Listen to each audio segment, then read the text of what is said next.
Selamat pagi buat kita semua. Perkenalkan, nama saya Siska Lagan dengan NIM F1 C321018 dari Prodi Fisika kelas R002. Video ini untuk memenuhi tugas Fisika Matematika 2 yang diampu oleh Bu Tika Restianisi, SI, MSc. Pada kesempatan kali ini saya akan menjelaskan tentang persamaan diferensial parsial, yaitu persamaan difusi atau aliran panas.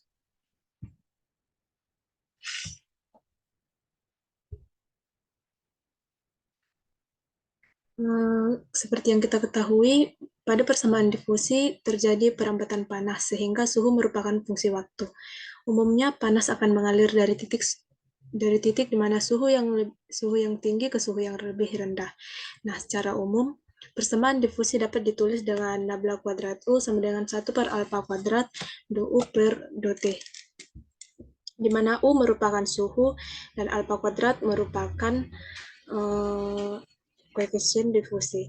Nah, langkah pertama yaitu memisahkan variabel ke dalam fungsi ruang F ya, dan fungsi waktu atau T. Untuk benda 3 dimensi berlaku persamaan U sama dengan U, X, Y, Z, T. Nah, jika kita sudah memisahkan variabel, maka hasilnya yaitu U, X, Y, Z, T sama dengan F, X, Y, Z dikali T, T. Kita substitusi persamaan 3 ini ke persamaan 1, maka hasilnya T 16 kuadrat F sama dengan 1 per alfa kuadrat F do T per do T. Kemudian kita bagi dengan F dan T, maka diperoleh 1 per F 16 kuadrat F sama dengan 1 per alfa kuadrat 1 per T do T per do T. Persamaan 5 ini kedua ruas sudah terpisah sesuai dengan fungsi masing-masing. Ruas kanan yaitu 1 per F, 16 kuadrat F, dan ruas kiri yaitu 1 per alfa kuadrat 1 per T, do T per do T. Nah, ruas kanan ini merupakan konstanta. Kita turunkan menjadi 1 per F, 16 kuadrat F sama dengan minus K kuadrat. Menjadi 16 kuadrat F sama dengan ditambah K kuadrat F sama dengan 0. Kita ingat untuk kasus satu dimensi itu hanya berlaku pada sumbu X, maka dapat dinyatakan dengan do kuadrat F per do X kuadrat ditambah K kuadrat F sama dengan 0. Dan kita dapat solusinya yaitu Fx sama dengan A sin Kx ditambah B cos Kx ditambah B cos Kx. Nah, untuk ruas kirinya yaitu 1 per alfa kuadrat F do T per do T sama dengan minus K kuadrat. Ini merupakan variabel waktu. Maka kita lakukan pengintegralan menjadi D per T sama dengan minus alfa kuadrat K kuadrat dt. Integral D per T sama dengan minus integral alfa kuadrat K kuadrat dt. Dan T sama dengan minus alfa kuadrat K kuadrat T. Solusinya yaitu T sama dengan E pangkat minus alfa kuadrat K kuadrat dikali T. Jadi solusi 5 ini merupakan perkalian hasil dari solusi yang ke-9 dengan solusi 14, yaitu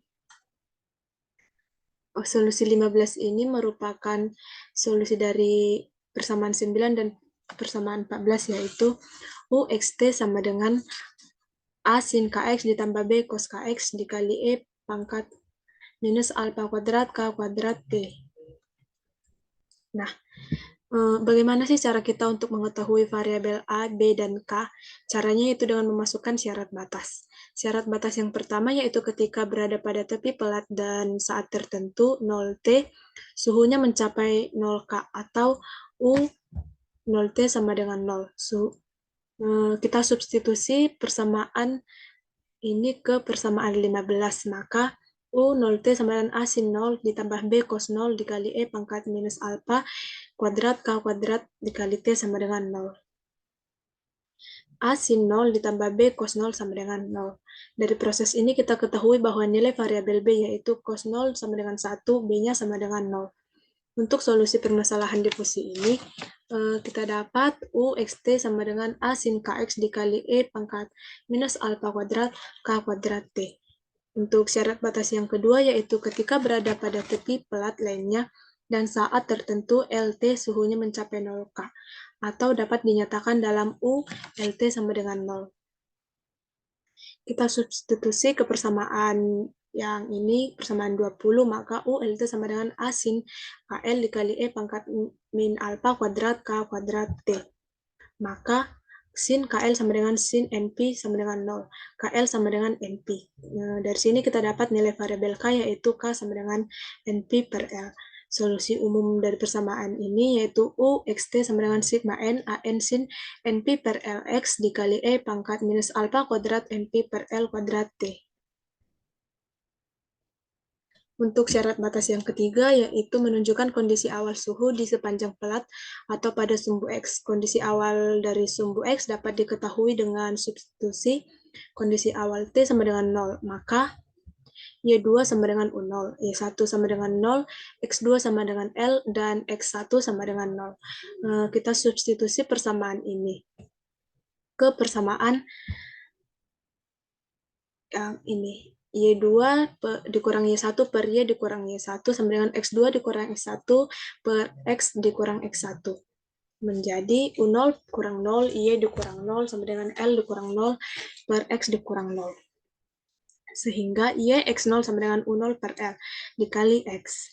Kita substitusi persamaan ini ke persamaan 26 yang tadi, yang ini. Maka kita dapat U X0 sama dengan sigma N AN sin NP per LX dikali E pangkat 0 sama dengan U0 dibagi L dikali X.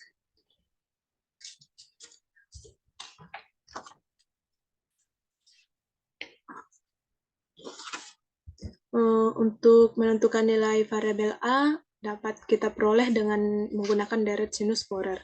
Untuk Y sama dengan 0 pada U pada 0 L. Maka AN sama dengan setengah integral 0 sampai L U0 per L dikali X dikali sin NP per L X dikali DX. Hasilnya AN sama dengan 2 U0 per L kuadrat integral 0 sampai L X sin NP per LX dx. Kita integralkan. Integral dari suatu fungsi dikali dengan sinus dapat diperoleh integral X sin AX sama dengan 1 per alpha kuadrat sin AX dikurang X per alpha cos AX. AN sama dengan 2 U0 per L kuadrat dikali minus L per NP dikali minus L per NP dikali X cos NP per LX dikurang L per NP sin NP per LX. Batasnya dari 0 sampai L.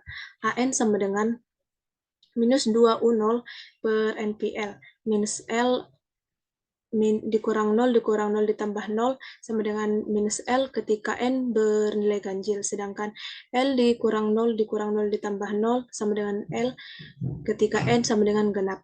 AN sama dengan 2 U0 per NP di mana N sama dengan ganjil, dan minus 2 U0 per NPL di mana N sama dengan genap. Dapat dilihat bahwa AN bernilai positif ketika N merupakan bilangan ganjil, sedangkan N bilangan genap, nilai AN akan bernilai negatif. Untuk mendapatkan solusi lengkap dari permasalahan difusi satu dimensi ini, maka kita substitusi ke dalam persamaan 26 yang tadi, yaitu ini UXT sama dengan sigma N AN sin NP per LX dikali E pangkat min alpha kuadrat NP per L kuadrat T. Maka kita dapat solusi umumnya yaitu U XT sama dengan 2 U0 per Pi sigma N min 1 pangkat N dikurang 1 per N sin NP per L X dikali E pangkat min alpha kuadrat NP per L kuadrat dikali T. Sekian hasil presentasi dari saya. Jika ada salah kata atau salah di PPT atau salah pengucapan, saya mohon maaf. Terima kasih.